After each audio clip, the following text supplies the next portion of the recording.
Hey, you. Yeah, you. Right there. Hey, come here real quick, come here. I bet there are video games that you have paid your hard-earned money for that you haven't beaten yet. In fact, I bet you got a couple hours into it, and then you went, oh yeah, this is fun, I'll get back to it later, but now's not the time.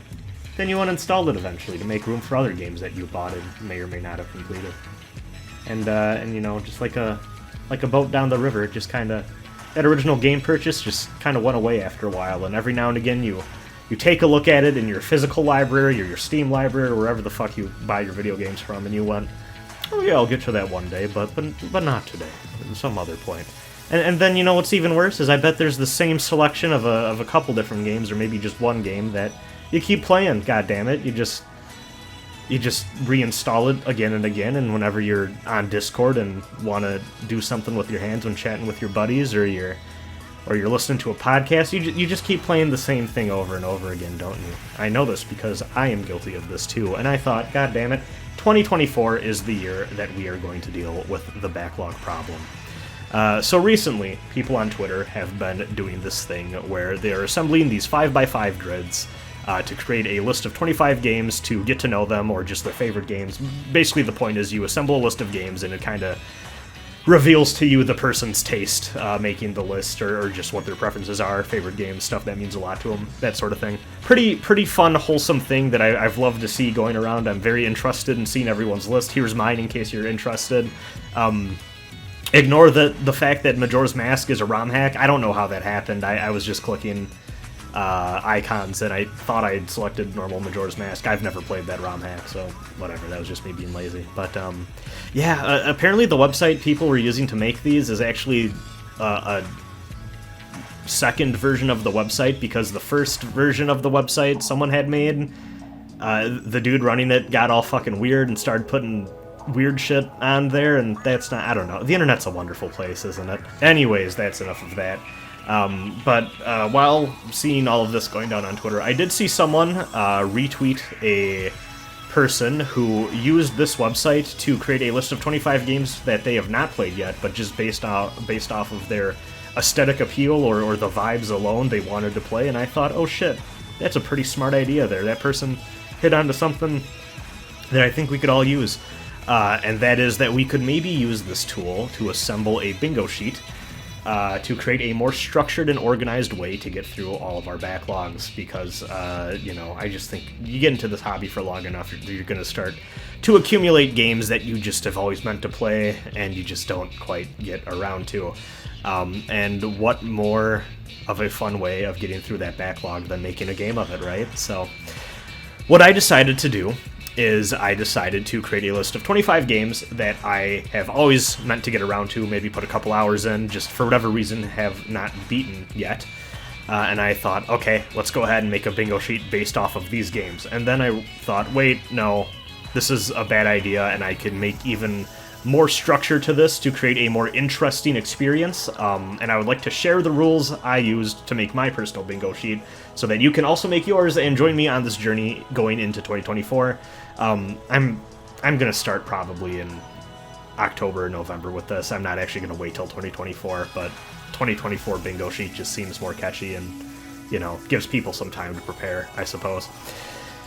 So, first things first, I decided to give this some organization by splitting my game list up into 5 different platforms, because variety is the spice of life, and at this point I own a lot of different systems, consoles, and accounts with games on them and things, and I like to vary up where I'm playing stuff at any given time, and then also that creates a more interesting dichotomy with the types of games that you're playing too, right?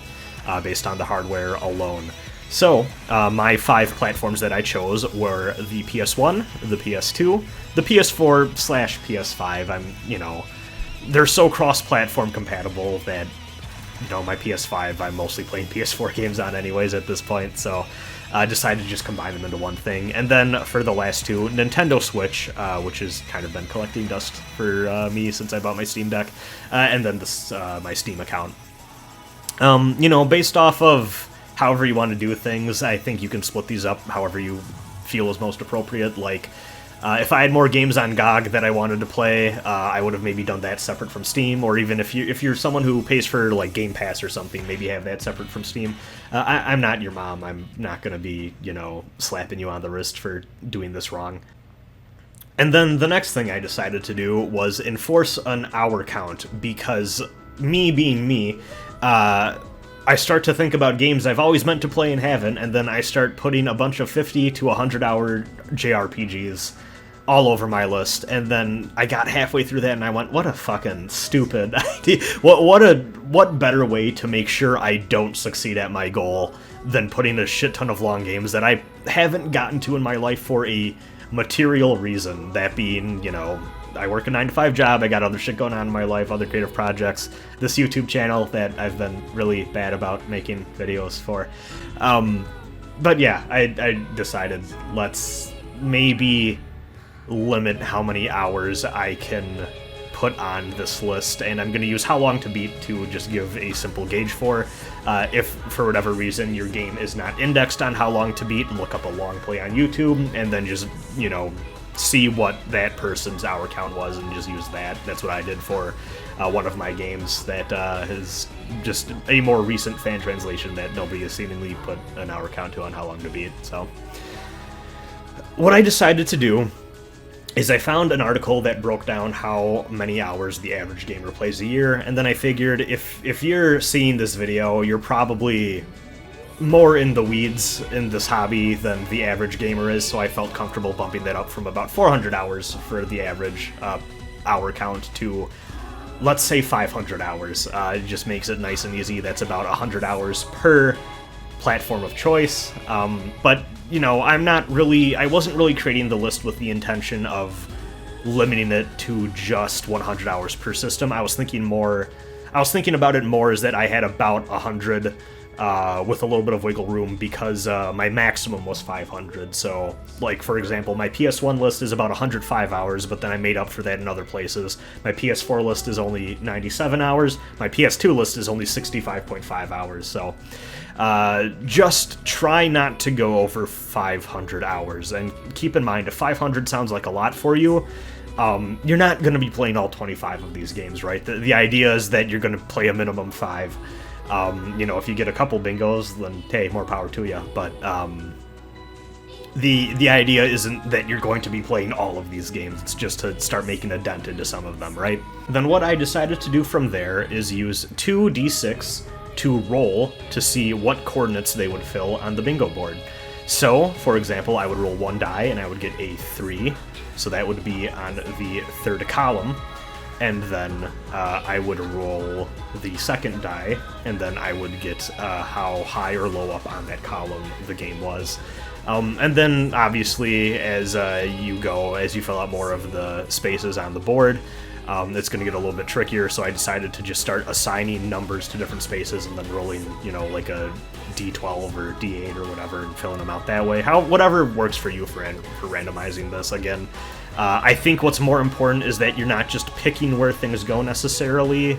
That being said, what I did do is that if I rolled a 6, I decided that would be a wild card that I could just move vertically or horizontally, depending on if it was a row or a column. D6 was just kind of my freebie pick, as long as I was following whatever the other die said as well for the other axis.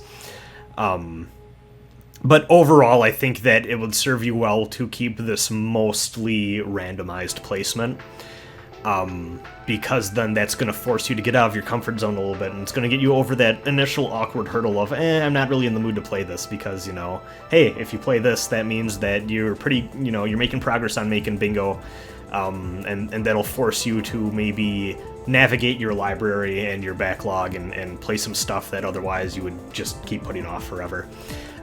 Getting yourself out of your comfort zone and having a tool to do that is part of the reason I made this how I made this. Some other rules for your consideration. At first, I debated enforcing a one specific genre per game pick per platform rule. So, like, I couldn't have 2 RPGs on the PS1 sort of thing, just to enforce a little bit more variety there. But, frankly, my backlog has so much overlap in terms of genre that I decided that wouldn't exactly work for me, or at least I would be really going out of my way to pick games that I don't really think at this point I have much of an intention to get to or have a lot of interest in right now. So, you know, I just decided for the sake of my interest, I wouldn't enforce any sort of genre stipulations, but if you want to, go right ahead and add that on to your rule set as well. And then the other thing I considered was also that the games cannot be of the same series, but then I really wanted to put both Armored Core 2 and Armored Core 2 Another Age on my list, so I decided at last minute to shelf that rule as well. But, you know, if you really want to broaden your horizons, I encourage you to maybe consider both of those additional rules. And, you know, if you have any other fun rule stipulations that you think you could add to the game, go ahead and post them in the comments down below. I would be interested to see what you're doing to make your list more interesting. Here is my completed bingo sheet, and I'm still thinking about a few different routes I could go for how to tackle these. Gonna be really fun. I plan on starting in November. I don't really care about ensuring that it starts in 2024 or anything really. 2024 bingo just sounds a little bit more catchy, I guess. Go ahead and let me know if you're gonna play along, and you know, feel free to share what your bingo sheet looks like, either with me on Twitter or here in the comments or wherever you can find me. So yeah, good luck everyone, and happy bingo making. See you later. Bye.